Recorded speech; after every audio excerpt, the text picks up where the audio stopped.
नमस्कार जी। आप अपना परिचय दीजिएगा पहले। जी, मेरा नाम पंकज कुमार है और मैं एमफ़िल का स्टूडेंट हूँ वहाँ पे, रिसर्च स्कॉलर। और मैं कावेरी हॉस्टल से हूँ, एक्टिंग प्रेसिडेंट हूँ, प्रेज़ेंट में हॉस्टल कमेटी मेंबर भी हूँ। ओके। हाँ। तो अभी जो कावेरी में जो इंसिडेंट हुई उसके पीछे क्या रहा आपके हिसाब से? देखिए, जो इंसिडेंट्स हुआ है कुल मिला के बेसिकली खाने को लेके रहा है कि नॉन-वेज खाएगा, नहीं खाएगा, इन सब चीज़ों को लेके इस नॉन-वेज बनेगा, नहीं बनेगा। तो वो बात वही हुआ कि नहीं खाने को लेके हुआ है कि एक पक्ष के द्वारा ये बोला गया जा रहा था कि नॉन-वेज नहीं बनेगा और यही बेसिकली मुद्दा यही था। तो उसमें जो ये सिचुएशन कैसे बनी? क्योंकि मैं खुद यूनिवर्सिटी में पढ़ा हूँ, दिल्ली यूनिवर्सिटी में, तो आपस में कंप्रोमाइज़िंग सिचुएशन होती है, लोग एक दूसरे को सपोर्ट करते हैं, तो ऐसा यहाँ पे क्यों नहीं हुआ? देखिए, सपोर्ट का देखिए, पूजा जो इवेंट था वो मेस के पीछे चल रहा था और हॉस्टल के जो है कि कुछ लोग जो है कि साइन करके इवेंट जो है कि वार्डन के पास हम लोग गए, तो वार्डन बोला कि भाई जो कि चूँकि मेन एक मेस का एक यहाँ प्रोसीजर है कि मेस का मेन्यू जो है कि मंथ के फर्स्ट डेट को जो है कि डिसाइड हो जाता है और वो जो है कि मेन्यू डिसीजन जो है कि किसी एक पर्टिकुलर व्यक्ति का नहीं होता है, ना ही मेस कमेटी के लोगों का होता है। मेस कमेटी ये भी बताते हैं कि मेस कमेटी जो होती है इलेक्टेड बॉडी होती है, हॉस्टल के लोग उसको चुनते हैं और 6 मेस कमेटी होती है, 6 जो है कि हॉस्टल कमेटी होती है और 1 प्रेसिडेंट होता है। तो वो पूरे डेमोक्रेटिक तरीके से होता है। तो उसके बावजूद भी ये नहीं है कि आप वो 13 लोग जो है कि कोई भी डिसीजन ले लेंगे। कोई भी डिसीजन लेना है हॉस्टल से रिलेटेड, इवन मेस से रिलेटेड, तो उसके लिए जीबीएम होता है। जीबीएम में जनरल बॉडी मीटिंग जिसको बोलते हैं, पूरे हॉस्टल के जो है कि रेजिडेंट्स है वो रहते हैं। उसके बाद जो मीटिंग होती है, उसके बाद उसमें से जो मीटिंग्स आती हैं, जो डिसीजन होता है, वही डिसीजन जो है कि लगता है, वही आगे जो है कि फॉलो अप होता है। इसी तरह मेन्यू होता है, उस जीबीएम के थ्रू जो है कि डिसाइड होता है कि क्या चीज़ बनेगा अब अगले फर्दर, कि इवन ये कि ब्रेकफास्ट में क्या बनना चाहिए, लंच में क्या बनना चाहिए, डिनर में क्या बनना नियमों को चाहिए। तोड़ा गया, नियम तो उसमें कोई औचित्य नहीं था उनको बीच में बोलने का, लेकिन उन्होंने पहले प्लानिंग करनी चाहिए थी। कह सकते हैं, हाँ बिल्कुल, कि प्लानिंग ये करनी चाहिए थी कि आपको पता था कि 10 को अगर रामनवमी है तो फर्स्ट तारीख को जो है कि ऐसा करके जीबीएम बुला सकते थे वार्डन के थ्रू, हॉस्टल कमेटी के थ्रू। हॉस्टल कमेटी से आप डिमांड करते कि हाँ जो है कि 10 को जो है कि रामनवमी है, तो फर्स्ट तारीख को, इवन 30 को या पहले फर्स्ट डेट को ही हम जीबीएम करते और जो है कि डिसाइड कर लेते कि हाँ 10 को रामनवमी है, चूँकि उस दिन ये चीज़ नहीं बनेगा, हम मेन्यू जो है कि शिफ्ट करते। लेकिन एक दिन पहले जो है कि बोला जाता है कि कल जो है कि आप ये चीज़ खाएँगे, ये चीज़ नहीं खाएँगे। तो ये ऐसे बेसिकली कहा जाए ना कि थोपने की बात हो कि हम कह रहे हैं इसलिए नहीं बनना चाहिए। अच्छा, क्या तनाव पहले से था? ये तनाव का जो खाने के ऊपर ये तनाव निकल के आया, या तनाव वहीं से पैदा हुआ है? किस वजह से तनाव बना ये? पहले से कोई तनाव नहीं था, कोई तनाव नहीं था। वो जो है कि बेसिकली एक दिन पहले जो है कि ये डिसीजन आता है, सजेशंस आता है, सजेशंस कह दीजिए या फिर चीज़ों को इम्पोजिशन कह लीजिए, जो भी कह सकते हैं आप, कि कल जो है कि नहीं बनेगा। अब चूँकि इवेंट पीछे हो रहा था, इवेंट में केवल उसमें कावेरी हॉस्टल के लोग नहीं थे, उसमें दूसरे हॉस्टल्स के भी लोग थे और कावेरी हॉस्टल का जो कमेटी थी उसका पूजा से कोई रिलेशन नहीं था। पूजा जो है कि पूजा में कोई इंटरफेरेंस का, पूजा पे कोई बात ही नहीं हो रही थी। बस वो लोग जो भी आए थे दूसरे हॉस्टल से लोग, या फिर कह सकते हैं उसमें बाहर से भी लोग थे, हो सकता है उसमें जो है कि जेएनयू के स्टूडेंट भी ना रहे हों। वो लोग बोले थे कि नहीं, जब हॉस्टल के पीछे जो मेस डाइनिंग हॉल है उससे पीछे पूजा हो रही है, तो वहाँ पे चिकन नहीं बन सकता है। और चूँकि बात है कि खाना की बात कर सकते, तो हम तो बेसिकली मैं फ़िलॉसफ़ी का स्टूडेंट हूँ। तो उसमें कहते हैं कि एक हम फ़िलॉसफ़ी के स्टूडेंट हैं और एक पूरे ऐसी इंडिया में रहते हैं जो मल्टीकल्चरल है, बहुसांस्कृतिक जो है कि समाज है और उसका जो है कि फूड कल्चर भी अलग-अलग है, उसके रिलीजन भी अलग-अलग हैं। अलग-अलग जो है कि जैसे विविधता से भरा है, तो विविधताएँ होंगी भी। आपके पहनावे में विविधता होगी, आपके खान में विविधता होगी, आपकी बोलियों में विविधता होगी। अब उसमें किसी एक पर्टिकुलर हम कह रहे हैं कोई माइनॉरिटी का नहीं कोई चीज़ थोप सकते हैं, ना मेजॉरिटी माइनॉरिटी के ऊपर चीज़ें थोपनी नहीं चाहिए, क्योंकि विविधता इस तरह आप थोपेंगे तो विविधता को बनाए नहीं रख सकते हैं। तो ये विविधता को एक जैसे कहीं पे बात हो रही है कि भी हिंदू राष्ट्र बनाने वाली बात, तो क्या ये उसी डायरेक्शन में कुछ काम हो सकता है? देखिए, आप एक चीज़ कह सकते हैं कि हिंदू राष्ट्र बनाने की बात हो रही है या फिर कोई भी राष्ट्र बनाने की बात हो रही है, लेकिन बेसिकली आपका राष्ट्र जो है कि कोई particular one religion, one culture का, वन एथनिसिटी का है नहीं कि आप तो कि उसको आप बना देंगे। ये मल्टी डाइवर्स कंट्री रहा है और मल्टी डाइवर्स रहेगा ही। ये हमारी स्ट्रेंथ रही है, जो डाइवर्सिटी रही है हमारे, और मल्टीकल्चर रहा है, ये हमारी स्ट्रेंथ रही है। और उसको अभी इसके बदलने से कोई इनपुट, कोई हमारे देश में कोई जो प्रगति की तरफ भी नहीं जा सकते। इससे कुछ हम सोचे कि हमारे पास कुछ इनपुट आ जाए, कुछ कोई हमारा उत्थान हो जाएगा, तो ऐसा भी नहीं है। बिल्कुल नहीं, बिल्कुल आप सही कह रहे हैं। एक बेसिक सी बात है, एग्जांपल्स आप लीजिए कि कोई भी चीज़ें हैं, एक जैसे अब अगर हम डेवलपमेंट की बात करते हैं तो डेवलपमेंट का मतलब ये नहीं होता है किसी एक चीज़ की मोनोपोली होनी चाहिए। डेवलपमेंट की बात होती है कि आप उसमें डाइवर्सिटी होनी चाहिए। इवन आपके नोबेल लॉरिएंट हैं अमर्त्य सेन, वो कहते हैं कि जो फ्रीडम है, फ्रीडम जो कहते हैं मॉडर्निटी का जो है कि सबसे बड़ा एक क्वालिटी जिसको बोलते हैं, और फ्रीडम वो तो इसको इस चीज़ को बोलते हैं कि ज़्यादा हमको चूज़ करने की फ्रीडम, जितनी ज़्यादा चॉइसेस जितनी ज़्यादा रहेंगी उतनी ज़्यादा हमारी फ्रीडम और रिच होती जाएगी। और जो मल्टी डाइवर्स कोई भी चीज़ रहेगा, कल्चर रहे, इथनिसिटी रहेगा, तो वो तो और ज़्यादा आप डेवलप्ड है ना। और इन सब चीज़ कोई एक भी चीज़ की मोनोपोली तो उसको तो डेवलपमेंट नहीं कह सकते ना। खुद हिंदू समाज से बिलोंग बिल्कुल करते हैं, हाँ, तो आप इस चीज़ को बिल्कुल सपोर्ट नहीं करते?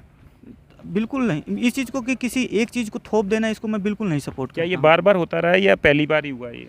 देखिए, कैसे हिसाब से कह सकते हैं कि हमारे हॉस्टल का जो इसमें रहा है, डायरेक्टली तो कह सकते हैं कि पहली बार ही है, लेकिन इनडायरेक्टली तो थोपने की बात हो गई। बाहर है, क्योंकि एक कंट्री कोई भी हॉस्टल है, हम इससे कंट्री से बाहर तो नहीं बात कर सकते हैं ना, तो वो चीज़ें देखने को आपको मिलेंगी ही। अच्छा, अभी आप जो है बड़े चैनल्स को इंटरव्यू दे के आए हैं, अंजना ओम कश्यप जी से बात करके आए, तो वहाँ का एक्सपीरियंस कैसा रहा आपका? देखिए, एक्सपीरियंस तो क्या ही बता सकते हैं, क्योंकि हम तो एक स्टूडेंट आप उसके हिसाब से मतलब पत्रकारिता की क्या उसको रेटिंग क्या देंगे? जो पत्रकारिता में बदलाव आए हैं या क्या समझते हैं आप, क्योंकि स्टूडेंट भी हैं, तो उसमें क्या अच्छा है या उसमें कुछ सुधार की ज़रूरत है? देखिए, हम कहते हैं कि सबसे पहली बात है ना कि वो उसका एक्सपीरियंस हमारा ये रहा कि चूँकि एक जो पढ़ने उढ़ने वाला जो है, डिबेट जिसको कहते हैं, डिबेट कल्चर वैसा बिल्कुल नहीं होता है। आप डिबेट करा रहे हैं तो इससे कह सकते हैं कि पत्रकारिता का स्तर गिरा है, क्योंकि डिबेट का जो कल्चर होना चाहिए रियल में, उससे आपको ना कोई कंक्लूजन निकालते हैं, ना ही साउंडली किसी चीज़ को रीज़न के साथ जो है कि उस पर बात करते हैं। तो बिल्कुल जो है कि स्तर हम बिल्कुल कह सकते हैं ना कि 1 पॉइंट लेवल का भी नहीं उसको कहेंगे। तो इस घटना के बाद कोई आपसी सौहार्द में कुछ बदलाव आया हॉस्टल देखिए, में? हॉस्टल में अपने बीच कोई जो मेन हमारा जो हॉस्टल है उसमें ऐसा कोई तनावपूर्ण माहौल बिल्कुल नहीं है। ये कह सकते हैं कि जो अलग अलग ऑर्गेनाइजेशंस के दूसरे हॉस्टल्स के लोग हैं, वो लोग आपस में जो भी कर रहे हैं, और सबसे बड़ी बात है कि चैनल्स जो हैं, जो बड़े बड़े जो चैनल्स हैं, बैठ के जो है कि इन सब चीज़ों को बहुत ज़्यादा खींचातानी कर रहे हैं। फिर ऐसे कहते हैं कि प्रशासन का जो लेटर आ रहा है बिल्कुल कि एक तरह से थोपने की बात करें कि वो ऐसा लगता है कि किसी एक ऑर्गेनाइजेशन से रिलेटेड चीज़ें ज़्यादा बोल रहे हैं, तो ये चीज़ें हो रही जो हैं। मतलब जो है, जो एक पार्टी जो है मतलब उसमें पोलराइजेशन की तरफ धकेल रही है यूनिवर्सिटीज़ को, जैसे देश को धकेला जा रहा है, पोलराइजेशन कह सकते हैं कि ज़्यादा लोग हो रहे हैं तो पोलराइजेशन तो या है। एक्सपेरिमेंट कहें इसको, कि जो देश के ऊपर एक्सपेरिमेंट होना वो यहाँ हाँ, पे ये जेएनयू पे बिल्कुल किया जा रहा है।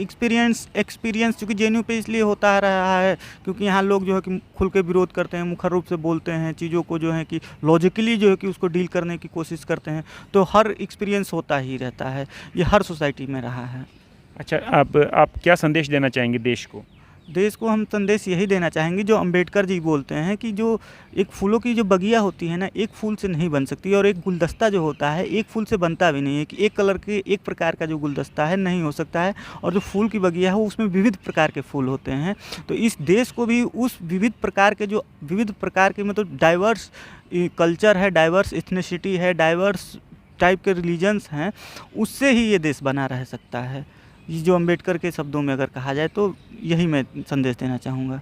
और अगर हम लंबे समय तक चलने की बात कहें तो आपसी सौहार्द बहुत ज़्यादा ज़रूरी है। बिल्कुल ज़रूरी है, और लंबे समय तक हम आगे तक जितने बढ़ते जाएंगे तो हम उस डाइवर्सिटी को इंक्लूड करके ही आगे डेवलप करते हैं। किसी भी एग्जांपल ले लीजिए, इवन आप सामने जो है कि हम बता रहे हैं कि जैसे साइकिल है या फिर कोई भी चीज़ है, सुविधाएं किसी भी चीज़ की, तो हम उसमें हम डाइवर्सिटी को जो है कि बढ़ाते हैं, न कि डाइवर्सिटी को घटा के छोटा करते जाते हैं।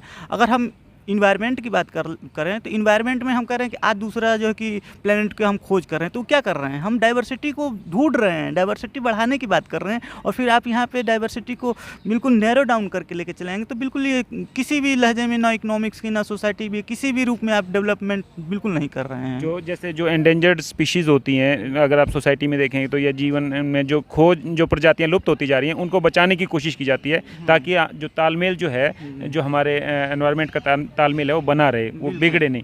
तो उसी तरह से हमारे जो समाज है उसके अंदर भी ये आपसी तालमेल बना रहे, इसके लिए सभी लोग जो है यहाँ पे जागरूक हैं। ये चीज़ हमको और नेचर से बिल्कुल अच्छे तरीके से सीखने की ज़रूरत है हाँ, कि ये नेचर जैसे नेचर ने जो है कि ये दिया है, उसी तरह हमको सोसाइटी का जो कल्चर है वो डाइवर्स बनाए रखना है। लेकिन इसमें कंप्रोमाइज़ भी करने की सिचुएशन आती है कि भाई हमेशा एक आदमी ना कंप्रोमाइज़ करे, कोई वीकनेस करके कंप्रोमाइज़ ना करे, लेकिन थोड़ा कंप्रोमाइज़ एक दूसरे के लिए होना चाहिए। तो ऐसा भी देखिए क्या कुछ भी देखिए कंप्रोमाइज़ में ये हम नहीं कह सकते कि जो है कि म्यूचुअल कंप्रोमाइज़ आप कहिए ना, म्यूचुअल कंप्रोमाइज़ हम करके आगे बढ़ सकते हैं। हाँ, म्यूचुअल कंप्रोमाइज़। लेकिन अगर वो कहीं बिगड़ जाता है तो उसमें कहीं पे पहल तो किसी को करनी होगी। हाँ, पहल करनी पड़ेगी, लेकिन हम आप आएँगे तो म्यूचुअलिटी पे ही, म्यूचुअल हाँ। कंप्रोमाइज़ पे ही आएँगे। हम्म। आपका लास्ट पॉइंट वही हो सकता है। ठीक है। जय किसान, जय जवान। नमस्कार जी, आप परिचय दीजिएगा अपना। मेरा नाम विवेक कुमार है। अच्छा, कावेरी हॉस्टल में हैं आप। हाँ, मैं भी कावेरी हॉस्टल का रेसिडेंट हूँ और यहाँ पे भी एमफिल का स्टूडेंट हूँ मैं अभी। तो ये जो खाने के ऊपर बात हुई, ऐसा हम लोग एक्सपेक्ट नहीं करते कि भाई जो एक एजुकेटेड लोग हैं और यहाँ से पूरा देश सीखता है, तो ये सिचुएशन क्यों पैदा हुई? नहीं, ये सिचुएशन बेसिकली एक इंटेंशनल सिचुएशन था और उन्होंने जानबूझ के इसको क्रिएट किया। और जहाँ तक खाने की बात है तो खाने के ऊपर सब किसी को एक फ्रीडम है। और जहाँ तक खाने को बात को लेकर आती है तो मेस मेनू जो हम लोग डिसाइड करते हैं वो मेस मेनू हम लोगों का काफ़ी पहले डिसीजन होता है। ऐसा नहीं है कि एक दिन पहले हम लोग मेस मेनू को डिसाइड करते हैं। और मेस मेनू को डिसाइड करने के पीछे जो मेस वार्डन्स हैं, हॉस्टल वार्डन्स हैं और जो मेस के सेक्रेटरीज़ हैं, वो सब मिलकर इनका डिसीजन लेते हैं कि मेस में क्या बनेगी और क्या नहीं बनेगी। और जहाँ तक बात आती है उस दिन के इंसिडेंट की, तो उस दिन संडे थी और संडे को जो नॉर्मल मेनू होती है, जो वेज खाएंगे उनके लिए वेजिटेरियन फूड बनेगी और जो नॉन वेज खाएंगे उनके लिए चिकन बनेगी। यही इशू था। अब मुद्दा ये था कि वो सब कुछ स्टूडेंट्स जो यूनिवर्सिटी के स्टूडेंट थे बट हॉस्टल के रेसिडेंट नहीं थे, वो सेकेंड हाफ में मेस के अंदर आते हैं और बोलते हैं यहाँ पे आज नॉनवेज फूड नहीं बनेगी। तो उनसे पूछा कि भाई नॉनवेज फूड क्यों नहीं बनेगी? तो बोलते हैं आज रामनवमी है, हम लोग यहाँ पे हवन कर रहे हैं। और हवन जो हो रहा था वो मेस के बाहर हो रहा था, न कि मेस के अंदर हो रही थी। इस बात को लेकर जब चिकन वाले चिकन देने के लिए आते हैं तो वो उनको डरा धमका के वहाँ से भगा देते हैं। और इस तरीके से सिचुएशन धीरे धीरे फिर मतलब भड़कने लगता है और कुछ स्टूडेंट्स फिर आते हैं, उनसे बहस होने लगती है। वहाँ पे हॉस्टल वार्डन आते हैं, हॉस्टल वार्डन बोलते हैं हमने ऐसा कोई परमिशन नहीं दिया है कि मेस में नॉनवेज नहीं बनेगी। ये हॉस्टल वार्डन के स्टेटमेंट है। उन्होंने बाकायदा एक नोटिस भी निकाला कि मेरी तरफ से कोई ऐसे ऑर्डर नहीं है कि जिसमें हम ये मना कर रहे हैं कि चिकन नहीं बनेगी। तो लेकिन ये जो है बाहर के जो स्टूडेंट्स हैं, क्या उनमें ये मानते हैं कि हॉस्टल जैसा सहृदय बना होता है वो बाहर के स्टूडेंट्स जो रेगुलर स्टूडेंट्स हैं उनमें नहीं होता? नहीं, बाहर के वो यूनिवर्सिटी के स्टूडेंट्स थे लेकिन उस हॉस्टल के रेसिडेंट नहीं थे। नहीं, तो उनमें ये सहृदय नहीं, क्यों आपसी कंप्रोमाइजिंग है, हम हॉस्टल में रहते हैं तो। ये अंदर बाहर की बात नहीं है, बात एक्चुअली ये है कि कुछ लोग इसको एक मुद्दा बनाए जो जेएनयू की बात सिर्फ नहीं है। हम लोग देखिए कि जिस दिन ये घटना जेएनयू में हुआ उसी दिन सुबह को राजस्थान के अजमेर में एक मुस्लिम हॉकर का लिंचिंग किया जाता है। कर्नाटक में एक हॉकर का पूरा कारोबार तोड़ दिया जाता है क्योंकि वो बोला जाता है कि हिंदुओं को मुसलमानों से कुछ खरीदना नहीं चाहिए। उसके पहले राजस्थान किरौलिया में दंगा हुआ, उसके पहले सीतापुर में भड़काऊ भाषण दिए गए और दिल्ली के अंदर ही south Delhi municipal corporation RSS के दबाव में आके ये नोटिस निकाला कि 11 अप्रैल तक कोई भी दुकान में मीट या चिकन नहीं बेचा जाएगा क्योंकि इसमें धार्मिक सेंटिमेंट को ठेस पहुंचेगी। तो ये आरएसएस का एक सेंट्रल कैंपेन चल रहा है जिसके तहत जेएनयू में उस दिन वायलेंस किया गया। और इसीलिए 4 बजे जब वो लोग आए, जो साथी विवेक बोल रहे थे कि वो लोग आके पहले जो कॉन्ट्रैक्टर है उनको धमकाए और 7:30 बजे जब स्टूडेंट खाने आए तो उनको खुलेआम हाथापाई करके उनको रोकने का कोशिश किया। ये दिखाता है कि उनकी ब्राह्मणवादी जो सोच है कि अगर कोई नॉनवेज खाता है तो वो अशुद्ध है, जो अगर पूजा हो रहा है वहाँ पे कोई नॉनवेज खाता है तो वो अशुद्ध है, जो जिसके साथ ज़्यादातर लोग ताल्लुकात नहीं रखते हैं। ये एक आइडियोलॉजिकल सवाल है जो वो पूरे देश के ऊपर थोपना चाहते हैं और जेएनयू में भी थोपने की कोशिश कर रहे हैं और इसके खिलाफ छात्र आज एकजुट हो रहे हैं। तो ये सिर्फ जेएनयू की बात नहीं है। हम लोग जब आज एकजुट हो रहे हैं, हम लोग बोल रहे हैं कि पूरे देश में ये जो हलाल बैन और मीट बैन के नाम पे लोगों को बांटा जा रहा है, इसको हमें रोकना चाहिए। और जेएनयू में भी ये हम लोग होने नहीं देंगे कि कोई आके मारपीट करके जो मेस कमेटी डिसाइड किया है मेनू उसको आके फोर्स करके उसको बदल दे। तो ये मैसेज है कि देश में जो मल्टीकल्चर देश है हमारा, उसमें वो मल्टीकल्चर जो पैटर्न है वो रहे और उसको ख़त्म करने की कोशिश ना की जाए, क्योंकि इससे जो है देश तरक्की की तरफ ना जाके वापस डिग्रेडेशन में जाएगा। आपका परिचय दीजिए प्लीज़। जी, मेरा नाम शौर्या है। मैं इधर centre for law and governance में पीएचडी कर रहा हूँ और कलेक्टिव छात्र संगठन के साथ जुड़ा हुआ हूँ।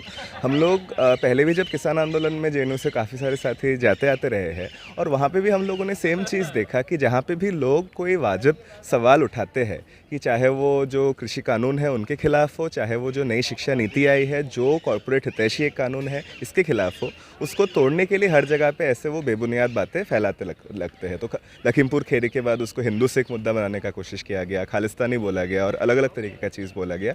तो वही चीज़ हम लोग देख रहे हैं, ताकि यहाँ पे एक्चुअली ऐसे बहुत सारी चीज़ें हैं जहाँ पे लड़ने की ज़रूरत है। आज जो नई शिक्षा नीति आई है, जहाँ पे सेंट्रल यूनिवर्सिटी एंट्रेंस एग्ज़ाम लाया जा रहा है, जहाँ पे और कॉलेज को प्राइवेटाइज कर दिया जाएगा ऑटोनॉमी के नाम पे, जहाँ पे और रैंकिंग सिस्टम लाया जाएगा, जहाँ पे ड्रॉप आउट को मल्टीपल एग्जिट के नाम से लेजिटिमाइज़ किया जा रहा है। 4 साल का अंडर ग्रेजुएट प्रोग्राम लाया जा रहा है, जहाँ पे बोला जा रहा है अगर आप 1 साल तक पढ़ सकते हैं आप डिप्लोमा लेके निकल जाइए। सरकार की कोई जिम्मेदारी नहीं है कि आपको साइंटिफिक क्वालिटी शिक्षा मुफ्त में दी जाए।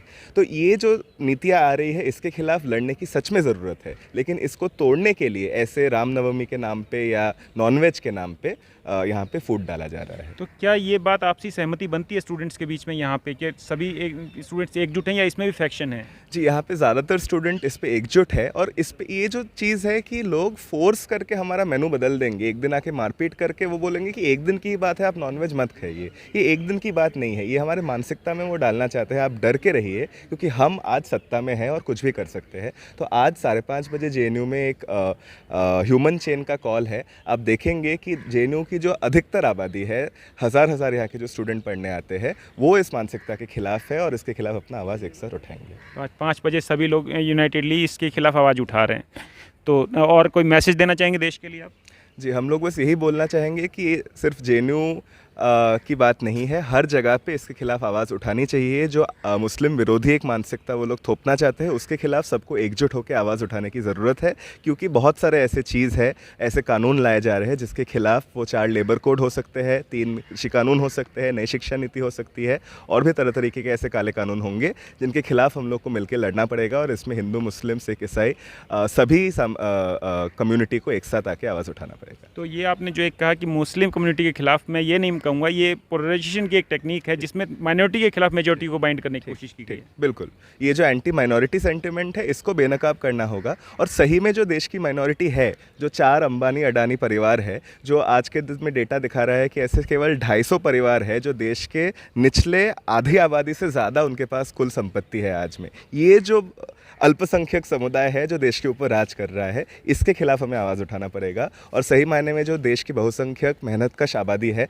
उसकी एकता और भाईचारा को बना के रखना पड़ेगा। तो ये जो राजनीति है ये देश के उत्थान के लिए होनी चाहिए, आपसी जो फूट डाल के और माइनॉरिटी वर्सेस मेजॉरिटी करने की जो चीज़ है उसके खिलाफ आज ह्यूमन चेन बना के सभी JNU के स्टूडेंट्स वो आज मार्च कर रहे हैं 5 बजे।